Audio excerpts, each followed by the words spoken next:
কোন সময় বুঝবেন যে আপনার গুগল অ্যাডস দিতে হবে, কোন ভিডিওতে দিতে হবে, কোন চ্যানেলের জন্য দরকার, কত ডলার করলে ভালো হয়, এই সকল বিষয় মাথায় রেখে যদি আপনি হিসেব করে একটি গুগল অ্যাডস ক্যাম্পেইন করতে পারেন তাহলে যে সুবিধাটা হবে আপনি তুলনামূলক যে ভিউজটা পান সেটা থেকে অনেক বেশি পরিমাণ ভিউজ আপনি কাউন্টডাউনে নিয়ে আসতে পারবেন এবং আপনার চ্যানেলটার যে ডাউন থাকে যদি সেই ডাউন চ্যানেলটাকে আপনি আবার আপগ্রেড করে কিন্তু ভালো একটা র্যাঙ্কিংয়ে পৌঁছাতে পারবেন। তাহলে আপনার অনেক বিষয়কে বুঝতে হবে যে আপনার চ্যানেলটা কেমন, কোন ভিডিওটা বুস্ট করতে হবে, কত ডলারে করতে হবে, কোন সময় করতে হবে, এই সকল বিষয় আপনাকে আগে অ্যানালাইটিস করতে হবে।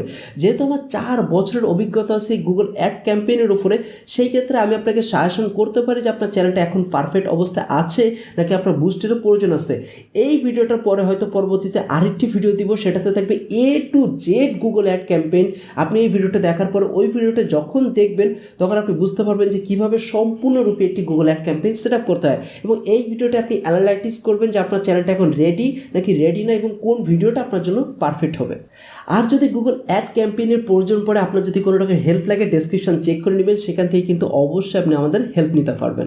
মূল ভিডিওতে যাওয়ার আগে ছোট্ট একটি অনুরোধ থাকলে, আপনি যদি আমার চ্যানেলে নতুন অতিথি হয়ে থাকেন তাহলে প্লিজ সেটা সাবস্ক্রাইব বাটনে সাবস্ক্রাইব করে থাকলে অসংখ্য ধন্যবাদ। বাম সাইডে দেখতে পাচ্ছেন আপনাদের একটি প্রমোশন চলতেছে। আপনি যদি এমন প্রমোশন চান তাহলে অবশ্যই রাত 9টায় আমরা যখন ভিডিও আপলোড করি প্রথম কমেন্ট করার চেষ্টা করবেন, তাহলে পরবর্তী ভিডিওতে চেষ্টা করব প্রমোট দেওয়ার জন্য। ওকে, এখন জেনে নেওয়া যাক যে কোন সময় বুঝবেন যে আপনার গুগল অ্যাড ক্যাম্পেইন করতে হবে। সেটা বোঝার অনেকগুলো অপশান থাকে, যেমনটি হলো মনে করেন আপনি একটি ভিডিও আপলোড করেছেন ইউটিউবে এবং ইউটিউবে আপলোড করার পরে ভালো রকম একটি ভিউজ গিয়ে এখানে যে থেমে গিয়েছে এবং এখন আর ভিউজ আসতেছে না। এর অর্থ হলো যে এইখান থেকে ইউটিউব আপনার ইমপ্রেশন দেওয়া অফ করেছে। তো আপনার যদি এই প্রথম থেকে এই পর্যন্ত আসা অবধি যদি ভালো ইমপ্রেশনে ভালো ভিউজ থাকে, অর্থাৎ যদি ওই ভিডিওটা আপনি গুগল অ্যাড ক্যাম্পেইন করেন তাহলে আবার আপনার ইমপ্রেশন আসবে এবং ন্যাচারাল অবস্থাতে আপনি দেখবেন যে আপনার ভিডিওটা র্যাঙ্কে যাচ্ছে এবং গুগল অ্যাডস থেকেও ভিউজ পাচ্ছেন এবং ইউটিউব কিন্তু আবার পুনরায় আপনার ওই ভিডিওতে কিন্তু ইমপ্রেশন দেওয়া শুরু করবে। সেই ক্ষেত্রে আপনার ভিডিওতে তুলনামূলক অনেক পরিমাণ ভিজিটর আপনি গেইন করতে পারবেন। আরেকটি ব্যাপার আপনি লক্ষ্য করতে পারেন যে আপনি হয়তো ভিডিও আপলোড করতেছেন, আপলোড কিন্তু ভিডিওগুলো আপনার কোয়ালিটি অনেক ভালো কিন্তু আপনি সেই পরিমাণ ভিজিটর পাচ্ছেন না। সেখান থেকে আপনি একটি ভিডিও যদি বুস্টিং করেন তার ফলে যে সুবিধাটা হবে আপনি এটার অ্যানালাইটিক্স করতে পারবেন যে আপনার ভিডিওর কোয়ালিটি ভালো, মানুষের কাছে আপনি পৌঁছায় দিয়েছেন, এরপরে আপনার ভিডিও যদি র্যাঙ্কিং আসে তাহলে আপনি সঠিক অডিয়েন্সের কাছে পৌঁছাতে পেরেছেন এবং সঠিক নিয়মে আপনি কাজ করতেছেন।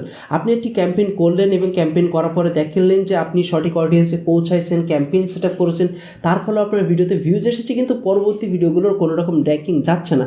তখন আপনার বুঝতে হবে যে আপনার চ্যানেলটার সঠিক ক্যাটাগরিতে নেই অথবা আপনার ভিডিওতে কোথাও না কোথাও ফল্ট হচ্ছে, ওই ফল্টগুলোকে আপনার ইমপ্রুভ নিয়ে আসতে হবে।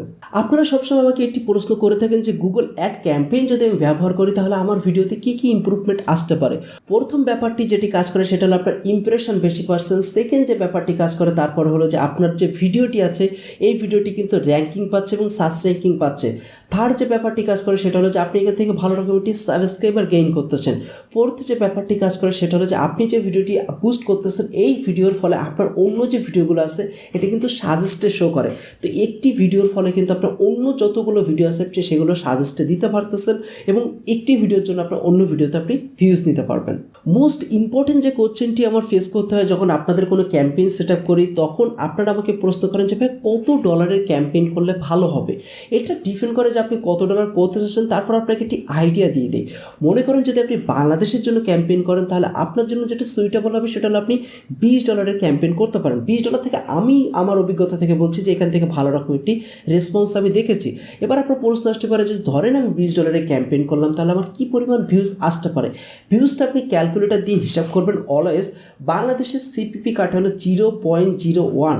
তো বাংলাদেশের সিপিপি অনুযায়ী আপনি কত ডলার ক্যাম্পেইন করতেছেন সেটা যদি ইনটু করেন তাহলে আপনি রেজাল্টটা ইজিলি পেয়ে যাবেন। আরেকটি সতর্কবার্তা দিয়ে দিই, মনে করেন যে আপনি গুগল অ্যাডস ক্যাম্পেইন করতেছেন আমার কাছ থেকে অথবা অন্য কারো কাছ থেকে, তো আপনি অবশ্যই কীভাবে বুঝবেন যে আপনার সেটা গুগল অ্যাডস থেকেই আপনার ক্যাম্পেইনটা হচ্ছে কিনা। সেটার জন্য আপনি ভিডিওর অ্যানালাইটিক্স ওপেন করুন। ভিডিওর অ্যানালাইটিক্স ওপেন করার পরে দেখবেন যে ইউটিউব অ্যাডভার্টাইজমেন্ট এই লেখাটি যদি আপনি পান এবং এই লেখাটির মাধ্যমে যদি আপনার ভিউজ এসে থাকে তাহলে আপনি নিঃসন্দেহে থাকতে পারেন যে সেই ব্যক্তি অথবা আমি বা আপনি নিজে ক্যাম্পেইন করলো যে এই ভিউজটা কিন্তু আপনার গুগল অ্যাডস থেকে আসতেছে। ওকে, আপনি যদি এত দূর এসে থাকেন তাহলে পরবর্তী ভিডিও দেখার আমন্ত্রণ রইল, কারণ পরবর্তীতে A to Z একটি গুগল অ্যাড ক্যাম্পেইনের উপরে ভিডিও দিয়ে দেবো যে আপনি কীভাবে সেট আপ করবেন, কোথায় কোথায় কোন কোন বিষয় আপনার লক্ষ্য করতে হবে। তারপর আপনি ডেসক্রিপশন ফলো করতে পারেন, সেখানেও 2টা ভিডিও দেওয়া আছে, ওই 2টা ভিডিও দেখেও কিন্তু আপনি অ্যাড ক্যাম্পেইন করতে পারবেন। আর তারপরেও যদি আপনার কোনো রকম হেল্পের প্রয়োজন পড়ে যে গুগল অ্যাড কীভাবে সেট আপ করবেন, বা আপনার যদি Google ad campaign set up করার প্রয়োজন পড়ে ডেসক্রিপশন চেক করে আমার সাথে যোগাযোগ করে নিতে পারেন। তো আমি চাইতেছি আজকে কথা আপনাদের সামনে থেকে বিদায় নিচ্ছি। দেখা হবে পরবর্তী কোনো নতুন অ্যামেজিং ভিডিওতে। সে পর্যন্ত ভালো থাকবেন, সুস্থ থাকবেন। আল্লাহ হাফেজ।